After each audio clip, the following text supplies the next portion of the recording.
Nellikal lift పనులను పూర్తి చేయాలని ఇరిగేషన్ అధికారులను ఆదేశించారు మంత్రి ఉత్తమ్ కుమార్ రెడ్డి. నల్గొండ జిల్లా తిరుమల సాగర్లోని నెల్లికల్ లిఫ్ట్ పనులను మంత్రి పరిశీలించారు. అనంతరం లిఫ్ట్ ఇరిగేషన్ పనులు, నిధుల వినియోగం, పెండింగ్ పనుల పూర్తి, నీటి సరఫరాపై అధికారులతో సమీక్ష నిర్వహించారు. కాళేశ్వరం ప్రాజెక్టును గత బీఆర్ఎస్ ప్రభుత్వం భ్రష్టు పట్టించిందని మంత్రి ఆరోపించారు. నాగార్జున సాగర్ డ్యాం దశాబ్దాలుగా నిలకడగా, కాళేశ్వరం బ్యారేజీలు కొన్నేళ్లకే దెబ్బతిన్నాయన్నారు. మేడిగడ్డ వద్ద కనిష్ట పాండ్ లెవెల్ లేకపోవడంతో కన్నెపల్లి పంపింగ్ సాధ్యం కాదని స్పష్టం చేశారు. ఎన్డీఎస్ఎం మార్గదర్శకాల ప్రకారమే బ్యారేజీల నిర్వహణ జరుగుతుందని వెల్లడించారు. బ్యారేజీలకు శాస్త్రీయ పరీక్షలు నిర్వహించి పునరుద్దరణ చర్యలు చేపడుతున్నామన్నారు. గోదావరిలో ప్రవహిస్తున్న నీటిని వృధాగా ప్రచారం చేయడం సరికాదని స్పష్టం చేశారు.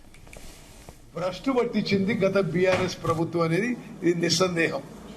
మీరందరూ ఇక్కడనే విలేకరులు నాగార్జున సాగర్ డ్యాము ఇన్నేళ్లకి ఎట్లున్నది, వాళ్ళు కట్టిన కాళేశ్వరం ప్రాజెక్టు 3-4 ఏళ్లకి ఎట్లయిపోయిందో ఒకసారి మొత్తం తెలంగాణ ప్రజలు గమనించారు.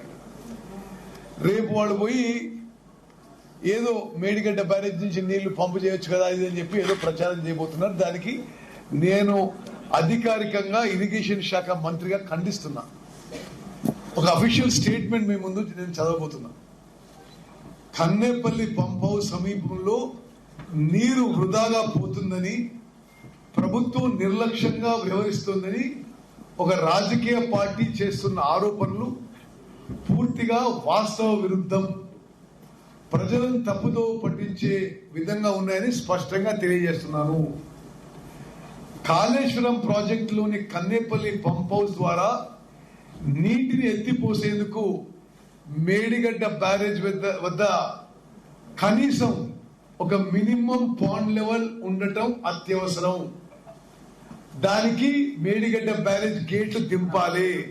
గేట్లు దింపితే Medigadda barrage national dam safety authority report మేరకు ఆ మేడిగడ్డ, అన్నారం, సుందిల్లా బ్యారేజీలు గేట్లు ఎత్తి నీళ్లని ఫ్రీ ఫ్లోగా ప్రవహించే విధంగా వదిలేసేయాలి. లేకపోతే మేడిగడ్డ బ్యారేజ్ కొట్టుకుపోయే ప్రమాదం ఉంది. ఆ 3 బ్యారేజీల ఫౌండేషనే సస్పెక్ట్ గా ఉంది, అనుమానాస్పదంగా ఉందని నేషనల్ డ్యామ్ సేఫ్టీ అథారిటీ భారతదేశంలో ఎక్స్పర్ట్స్ పేర్కొన్నారు.